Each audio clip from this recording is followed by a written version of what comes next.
আল্লাহ তোমাদের দেবে ওগো জান্নাতে ঠিকানা। এই জানো টোলার দিদি ভাবিদের হয় না তুলনা, এই জানো টোলার দিদি ভাবিদের হয় না তুলনা। আল্লাহ তোমাদের দিবে ওগো জান্নাতে ঠিকানা, আল্লাহ তোমাদের দেবে ওগো জান্নাতে ঠিকানা। কত কষ্ট করে টাকা তুলে, আহা কত কষ্ট করে টাকা তুলে পাঠিয়ে দিল দেখো না। যত টাকা দিয়েছে ও আমার কমিটির দিদিরা, তোমরা হিসাব করে দেখো না।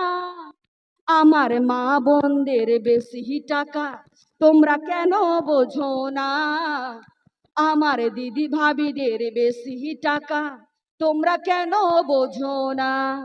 এই জানো টোলার দিদি ভাবিদের হয় না তুলনা, এই জানো টোলার কমিটির দিদিদের হয় না তুলনা।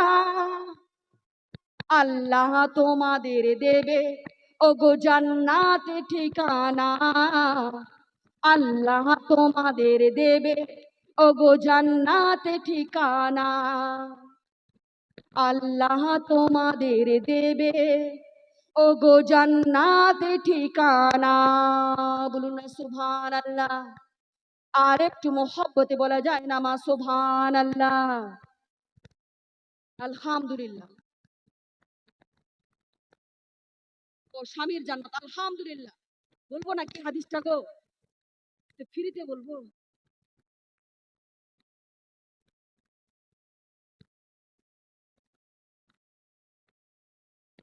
আচ্ছা আলহামদুলিল্লাহ বলে দিয়ে যাই। আপনি দিবেন নাকি গো? উঠে আসেন তাহলে, উঠে আসেন। ও দিবেন না, আপনি হাত দেখাচ্ছেন, আমি তো দিবেন হয়তো। ও স্বামীর জান্নাত কোথায় আছে শুনবেন তো? কারা কারা শুনবেন হাত দেখান তো, কারা কারা শুনবেন? সবাই শুনতে চান, আলহামদুলিল্লাহ। যাই হোক, স্বামীর জান্নাত কোথায় আছে আজকে বলে দিয়ে যাই, কান খাড়া করে শুনবেন, একদম কান খাড়া করে শুনবেন শোনা। বলবো নাকি? এই বাচ্চারা বসো, বসো, বসে যাও, ওখানেই বসে যাও শোনা, ওখানে বসে যাও, ওখানেই বসো, সামনে বসো। তোমরা তো আমার কলিজার টুকরো, তোমরা বসো, সামনে বসো, বাচ্চারা সামনে বসিয়ে নাও, কান খাড়া করে শুনবেন। যাই হোক, আমাকে একজন রিকোয়েস্ট করেছে একটা গজল শোনার জন্য, দরকার আছে, কারণ প্রত্যেকটা মা বোনদের হাতে হাতে এখন দেখছি স্মার্টফোন। আর এই ফোন হচ্ছে মূল ধ্বংসের কারণ, কথা বলেন ঠিক কিনা?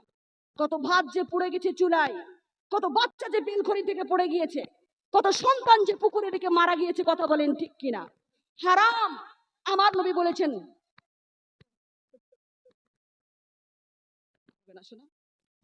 যাই হোক, খবরদার শোনা, আমার নবী বলে দিয়েছেন হারাম।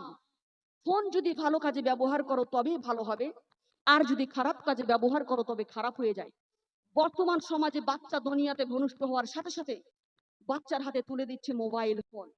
সন্তান ছাড়া, এই ফোন ছাড়া যেন সন্তানের পেটের ভাত হজম হয় না, কথা বলেন ঠিক কিনা? তারপরে আরেকটু যখন বড় হয়ে যাচ্ছে, সর্বপ্রথম সন্তানদেরকে শিখাচ্ছি আমরা টাটা দেওয়া, কথা বলেন ঠিক কিনা?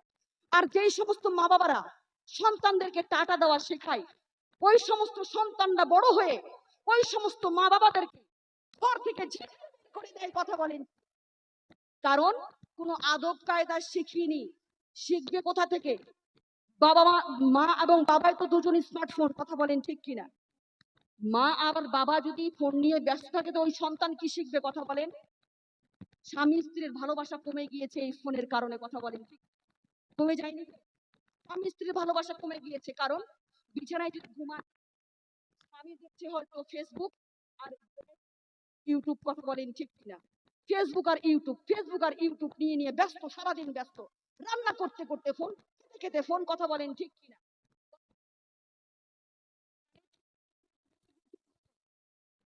মরে গিয়েছি কারণ আমরা ফেসবুক কি আমরা জানি, ইউটিউব কি আমরা জানি, আপনারা তো জানেন না, আপনারা বেঁচে গিয়েছেন, আর আমরা মরে যাচ্ছি, তাই না শোনা? আমরা মরে যাচ্ছি। তো যাই হোক, কোমরটি দেখতে কিন্তু নেক্সট টাইমে প্রত্যেকটা গায়ে বোরকা দেখতে চাই।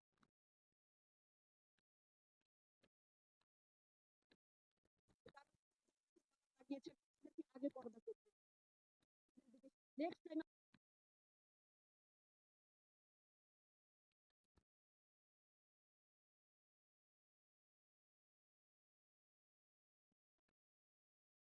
আলহামদুলিল্লাহ। যাই হোক মা, ও আমার প্রাণের চেয়েও প্রিয় মা বোনেরা, কোন কথাটা বলছিলাম গো, কথাটা বলছিলাম যেন, ফোন, রান্না করতে করতে ফোন। ও আমার প্রাণের চেয়েও প্রিয় মা বোনেরা, যেই তরকারি তুমি রান্না করছো ফোন দেখতে দেখতে, ওই তরকারি কি স্বাদ হবে? ফোন দেখতে দেখতে তরকারি যদি রান্না করা যায় স্বাদ হবে? স্বাদ হয় না কেন? আগেকার মায়ের হাতের রান্না আর শাশুড়ির হাতের রান্না কেমন ছিল বলেন তো? হাত চাটতে চাটতে হাতের তালু ক্ষয় হয়ে যেত, কথা বলেন। ও আমার প্রাণের কারণ তারা মোবাইল জানতো না কি জিনিস। আর আমাদের তরকারির স্বাদ হয় না কারণ বিসমিল্লাহ বলতে তো ভুলে গিয়েছি। সিরিয়াল দেখতে দেখতে তো তরকারি রান্না করছি, তাই না? খবরদার মা। আর কলিকালের জামানায় চলে এসেছি, কি আর দেখবো, মা বোনদের হাতে হাতে স্মার্টফোন। ও আমার প্রাণের চেয়েও প্রিয় মা বোনেরা, সেই জন্য তো কবি বলেছেন, কলিকাল কলিকাল এ কেমন কলিকাল, মোবাইল ছাড়া কারো চলে না তো দিন কাল, কলিকাল, কথা বলেন। আরে কলিকাল কলিকাল এ কেমন কলিকাল, মোবাইল ছাড়া কারো চলে না তো দিন কাল, কলিকাল। জীবন সাথী আর মেটে আর মোবাইল, জীবন সাথী আর মেটে, নামাজ রোজার এরা রাখে না খায়াল, কলিকাল কলিকাল কলিকাল এ কেমন কলিকাল, মোবাইল ছাড়া কারো চলে না তো দিন কাল, কলিকাল। কেউ খেলে ফ্রি ফায়ার, কেউ পাবজি, মার মার করে হাঁকে ঘোড়া বাবজি, কথা বলেন ঠিক কিনা? আর কেউ খেলে ফ্রি ফায়ার, কেউ পাবজি, মার মার করে হাঁকে ঘোড়া বাবজি। মোবাইল এসে দেশে হয়েছে হাল, মোবাইল এসে দেশে হয়েছে হাল, ছোট ছোট ছেলে মেয়ে হয়েছে বাচ্চাল, কলিকাল কলিকাল কলিকাল এ কেমন কলিকাল, মোবাইল ছাড়া কারো চলে না তো দিন কাল, কলিকাল। কেউ দেখে ফেসবুক, কেউ ইউটিউব, কেউ বা হোয়াটসঅ্যাপে খুলেছে গ্রুপ, কথা বলেন ঠিক কিনা? আর কেউ দেখে ফেসবুক, কেউ ইউটিউব, কেউ বা হোয়াটসঅ্যাপে খুলেছে গ্রুপ, কেউ বা ভিডিও কলে করে গোলমাল, কেউ বা ভিডিও কলে করে গোলমাল, মোবাইল কেড়ে নিল, বসে গিয়েছে সুখেরই কপাল, বসে গিয়েছে গো।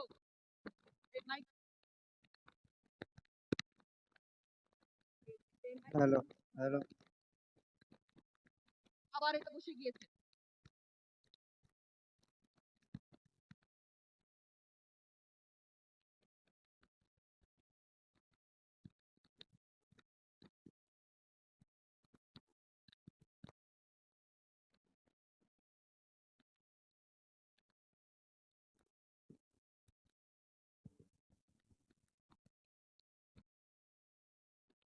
আরে ভাবিদের হাতে দেখো বড় বড় ফোন।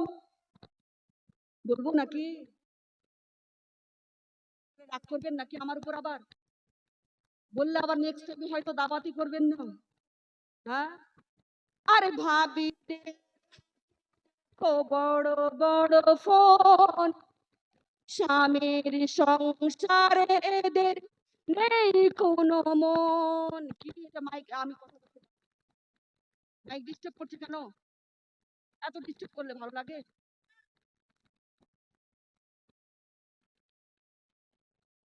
হ্যালো। আরে ভাবিদের হাতে দেখো বড় বড় ফোন, স্বামীর সংসারে এদের নেই কোনো মন। মোবাইল ছাড়া বচন, মোবাইল ছাড়া যে বড়ই অচল। কি করে গড়িবে সুখেরই মহল, কলিকাল কলিকাল কলিকাল, এ কেমন কলিকাল। মোবাইল ছাড়া কারো চলে না তো দিন কাল, কলিকাল। কথা বলেন ঠিক কিনা? যাই হোক, আপনার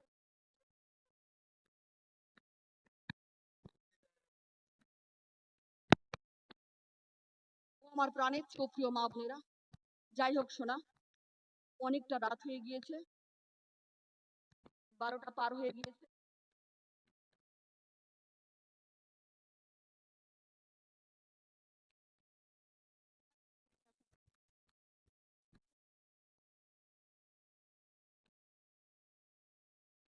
শেষ করে দেবো নাকি গো? হ্যাঁ, আরো বলবো? এখন তো আপনারা সবাই দান করলেন, কমিটি দিদিদেরকে দিলেন, আমাকে তো 10 টাকা কেউ দিলেন না আমার গজল শুনে গো। আর গজল বলেন গজল বলেন, আবার মাইক্রোফোন তো ভালো নয়।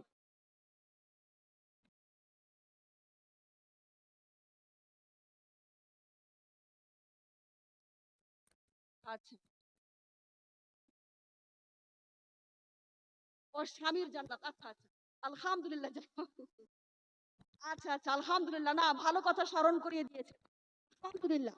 স্বামীর জান্নাত কোথায় আছে বলে দিয়ে যায়। আচ্ছা, স্ত্রীর জান্নাত কোথায় আছে গো? স্বামীর পায়ের নিচে, বলুন সুবহানাল্লাহ।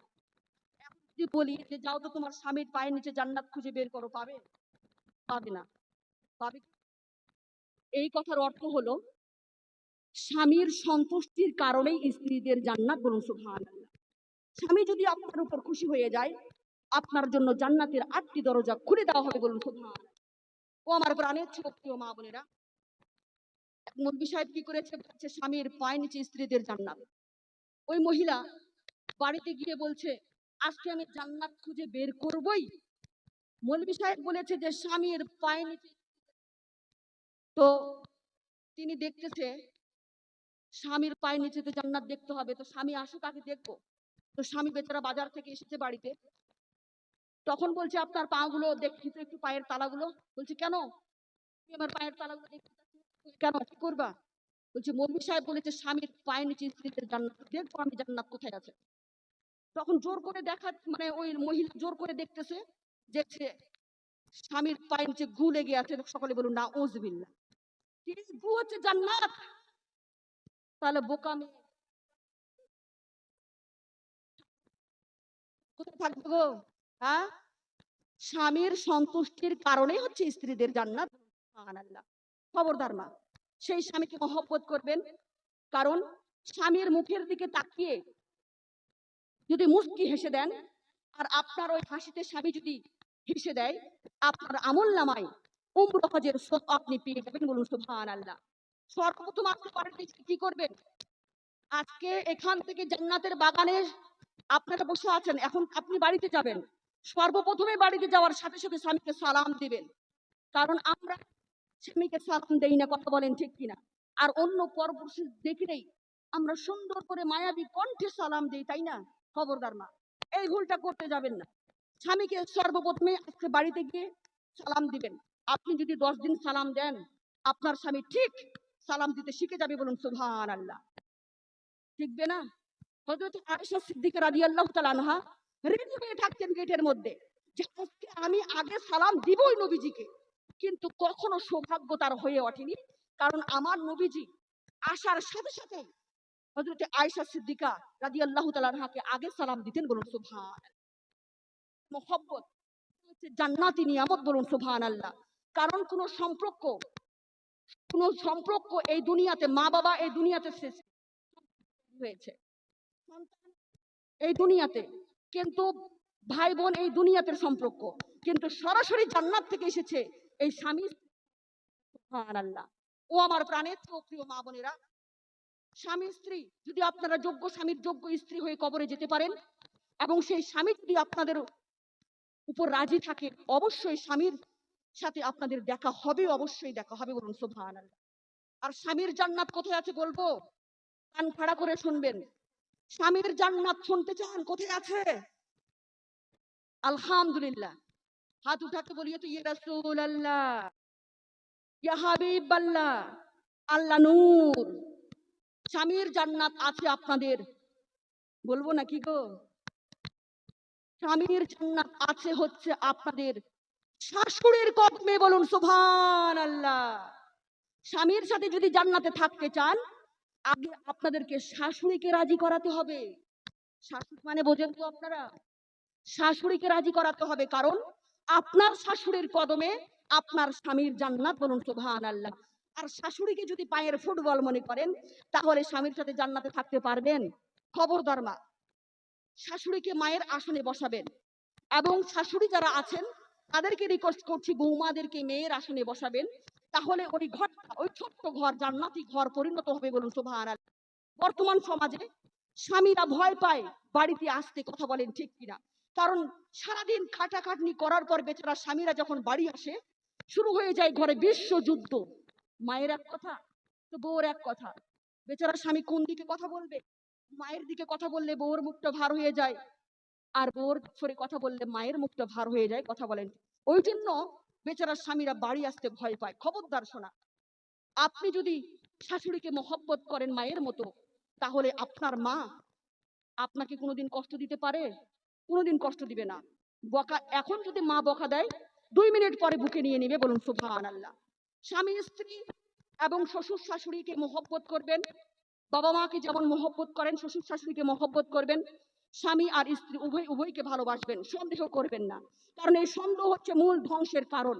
অনেক সংসার ভেঙে গিয়েছে এই সন্দেহর কারণে, কথা বলেন ঠিক কিনা? ও আমার প্রাণের চেয়ে প্রিয় মা বোনেরা, যাই হোক সেদিকে আর যাচ্ছি না।